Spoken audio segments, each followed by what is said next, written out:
Well, good morning, everybody. I'm Dr. Tony Edwards, and I am Director of Tarleton Online, as well as Assistant Professor of Educational Leadership and Technology at Tarleton State University. And I'm here today with Dr. Kayla Willis, and she's at McLennan Community College. So thank you for joining us today. Yes, of course. Thank you for having me. Thank you so much. So tell us a little bit about your institution. Yes, so I work at McLennan Community College. We are an institution in Central Texas. Our enrollment has dropped since COVID, uh, but we are always working on increasing that enrollment. Very diverse background. So our average age generally is higher than the traditional college student age as the community college. So our average age, I believe, is 27 years old or so. Yeah, very diverse. It's a great place to work, great place to be. Excellent. And I think you mentioned the enrollment declines. I think that's pretty typical of community colleges. At least from what I've been seeing around the state and around the country, most of them experienced declines, particularly during the pandemic. And just now trying to kind of start, getting out of that hole. But I don't think that's unique to you all. So Correct. Yes, definitely a challenge that we're seeing across the board. sure. Definitely. And tell us a little bit about your role. I know your role has changed, but kind of tell us maybe a little bit about your journey, where you started and where you are now. Yeah, sure thing. So I actually started in the K-12 realm, was a teacher at the elementary level, and then transitioned to an instructional designer. Really wanted to help faculty at higher ed institutions know about best practices as far as education, the pedagogy behind teaching. So became an instructional designer at MCC and was an instructional designer all about a year before COVID started, and then throughout the COVID time period when we transitioned online. So that was really intense. And that was around the time that I started my dissertation and was really interested in our online success and how to help our students persist. This past January, I actually switched roles and am now an assistant professor in child studies and education. So hoping to continue that journey of helping with the pedagogy, but also having more influence in the student realm. Interesting. And that's, I think, important to know about kind of where your journey, in particular for those interested in working in higher ed, where it can take you. Can you talk a little bit about, maybe I think you got some master's level work in instructional design, right? And then also graduate work. Yes, yes. So my master's degree was in curriculum and instruction with the specialization in instructional design and technology. That program was fully online. So I think that's where my interest in online really started. So whenever I was in undergrad and online was really just starting, I didn't have the best experience. And when my master's program, it had to be online because I was actually home with two small kiddos. And my husband was in medical school residency. So I had to take online. And I was really worried about the quality of the education and just based on my past experiences. And surprisingly, that's where my love for online grew. Because I saw the potential and I saw the impact that it was having on me. And my ability to really reflect and go more in depth on topics and have that kind of self-guided learning experience with the support from the instructor was amazing to experience. So that grew my passion. And then getting into the instructional design realm after the fact, then that just continued to propel my love of online learning and online teaching, making sure that students have a good experience in online classes, that they're meaningful and they're getting the same as if they were in a face-to-face class. And that's critical because, the reality is more and more students are needing online classes, but it's important to figure out how we can do them well and make them engaging for students. And because it is possible, it does take some work and design, as you know. but it is Absolutely. something that is possible, and something I know you take seriously, and something we do take seriously at Tarleton as well. Could you talk a Yes. little bit about your dissertation research? Yeah, sure. So, like I said, I really was interested in that online sector. And there's been a lot of research about persistence and what can help students persist. But I really wanted to know from our students, looking at the students at my community college, what did they think will help them persist? So I was looking at the supports and the barriers, what would motivate them, getting their perceptions for persistence, how we can help them continue in their online courses. So it all kind of started with the stats of online learning. So in 2018, there were actually 6,932,074 students enrolled in distance education.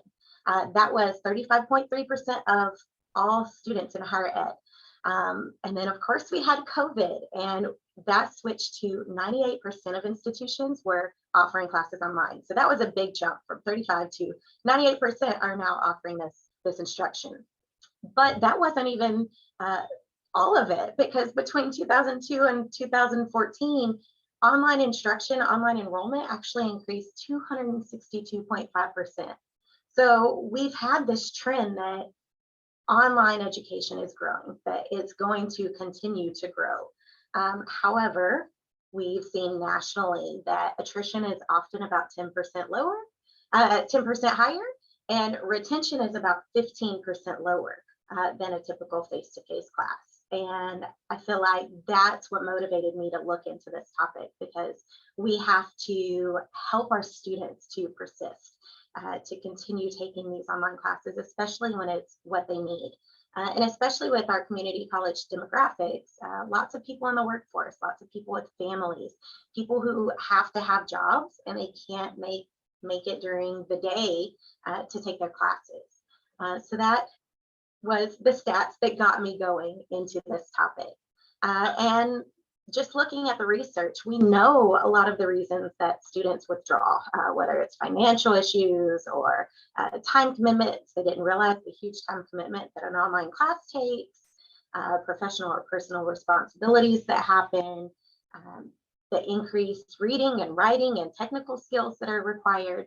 So looking at all of that, I really set out to explore from our students, what did they think would impact their persistence, help them continue to persist in online courses, and ultimately came up with several themes related to what students want to see in their online classes. So they're wanting to see organization, making sure that the course is structured well and consistently, but also knowing that the instructor is organized and on top of it, staying involved. The communication was very important. They want to have timely communication, and that includes both the feedback and responses to emails. So feedback on their work, but also responses to emails. Affordability was a major theme that showed up as well. Surprisingly, a lot of our students, something that I never thought about, they wished that online classes were actually cheaper than the face-to-face courses, because they're having to buy extra technology, and then also just the self-directed learning that they felt that they were taking on. So that was a big topic that was discussed. And then just reminders of the support programs, if they could have technology checkout programs to help them. That was something that, as an economic support, they discussed.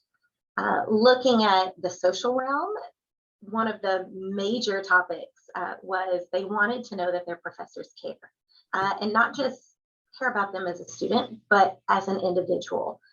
So students talked about, yeah, they post an announcement, which is great, but I wanted to know that they were talking directly to me. They wanted that personalized communication addressing them. So that was something that I know just from my graduate studies that's super important, but something that we don't always think about when we're designing classes. So teaching presence, relevance, connections, making those connections between students and the instructor, and then also helping them see how the content is important and relevant to them. Huge topics and huge themes that emerge. Excellent, excellent. Um, so, given that you've worked on both sides and student services in a sense for instructional design, and then also worked in academic affairs, um, you mentioned some of the wraparound services that students felt like they needed. Could you talk a little bit about kind of what that looks like on a community college campus, or what are some of the different departments involved? Yeah, definitely. So here at MCC, we have our academic support and tutoring area, which provides tutoring. There's SI, supplemental instruction. Um, but what we're seeing is students know that we have it. They're not sure where to get those services, or forget whenever it's time to use it. So they'll get that information. Hey, we've got this available to you, but then they forget and don't reach out. So we've got those. Our library, we have recently undergone a restructure where our library, academic support and tutoring, the instructional design and innovation area, and professional development are all under this. It's called the Learning Commons. So they're all working really closely to make sure that we're getting students the services that they need, and that we all kind of know the role that each other plays, so we can send them to the appropriate personnel or provide that information to them as needed. We also have a learning framework course that can help students learn about those resources that are available. We go on campus tours and frequently review those, but basically getting them in contact, because sometimes that initial contact is the difficult part. Reaching out to someone initially is the hard part, and then once you do that, then they're okay. We have counseling, so everything that we can to kind of support the whole student. Financial services, all of those things that our community college students are needing to kind of bridge that success. Excellent, excellent. And having been on both sides of this as an instructor and as also as a student in online courses, um, you talked about what we can do as folks who work in higher education to support students. On the student side, what do you think are the characteristics of a successful online student? Definitely. So they're going to have to be self-motivated. It requires a lot of self-motivation, self-discipline to take online classes. You really have to set aside that time. So I think that's the most important thing. If you are self-motivated, self-disciplined, then you have the potential to excel in an online course. And that's something that you can build, especially if you're seeing the relevance and seeing how that content is important to you, or if you can find something fun or interesting within that content. It may not be your favorite subject, but if you can find something that you enjoy from there, that can help build that motivation and that self-discipline. We often suggest setting aside a specific time to work on your online classes, because it's so easy to say, I don't have to go to class, I'll put that off and do it later. And then once you put it off, it just continues to build and you get further and further behind. So if you can intentionally set aside time to work on your online class as if you were going to a face-to-face class, that's helpful. Even if it's at 2 o'clock in the morning, because that's the only time you have. Set aside that time, and then setting aside a quiet spot where you can focus on your studies. I think that that's the most important thing. You have to have that discipline, have that motivation, set aside that time to work, and then you can definitely be successful. But you also have to be courageous enough to reach out to your instructors or to support services if you're needing help. The technology, you're having to learn that. So knowing that you can turn to technical support or talk to a tutor, all of those things, having that courage to reach out and not be afraid to reach out whenever you're needing that help is important too. Excellent. So I'm curious, what are you going to be teaching now that you're in this role? What are some of the courses you're going to be teaching? Yeah, so right now, learning framework, intro to special populations. I'll be doing some intro to teaching courses. Eventually, I'm going to add on some child development, curriculum type courses.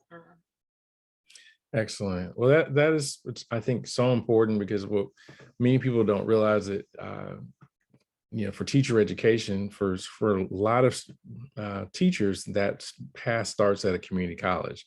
And they may continue on to a four-year university, but some may uh, get their credentials to be a teacher's aide, and they do that at a community college, or they transition to a university so they can become a certified teacher. And so, I mean, that's extremely important from a career development, workforce development standpoint. But also, you mentioned, the kind of child development, and I think that's helpful, probably, regardless of major, because we know many of our community college students are also parents, and so understanding that, and then in the stages that students, or kids are going through, I think is extremely critical. Um, but I did want to finish by asking you, what do you think some of the most pressing issues are at the community college level? So as we discussed earlier, I think one of the most pressing issues we're looking at right now is enrollment, increasing that enrollment, because we can't continue to function without the enrollment numbers there. But also, I think the retention and attrition issues. So we don't just want to enroll them. We want to help them continue to persist, continue to succeed, to graduate. And if they want to move on, move on. If they want to go into the workforce, do that. Because our role is so critical to the community, enriching the community, adding to the workforce, adding to the betterment of our society and our community in general. So those are really important issues. Looking at financial support, ways to support our students financially. Many of them are having to work, so they are having to split their time between work, raising their family, and coming to school. So if we can find ways to help them financially, I think that that's really important. And then, of course, as it is everywhere, the diversity, equity, and inclusion aspect. We have to let our students know that everyone is welcome, everyone is supported, everyone is valued, that everyone here matters. And that's something that MCC, we have a You Matter campaign, I guess. So everyone here matters, and we need to continue to take steps to show that, not just say it, but continue to show it, and really make that one of our goals, our missions. Awesome. That's a great way to end. Thank you so much, Dr. Willis. And again, congratulations on your recent graduation. And look forward to hearing more about all the great things you're doing over there at McLennan Community College. Thank you so much. Thank you for having me.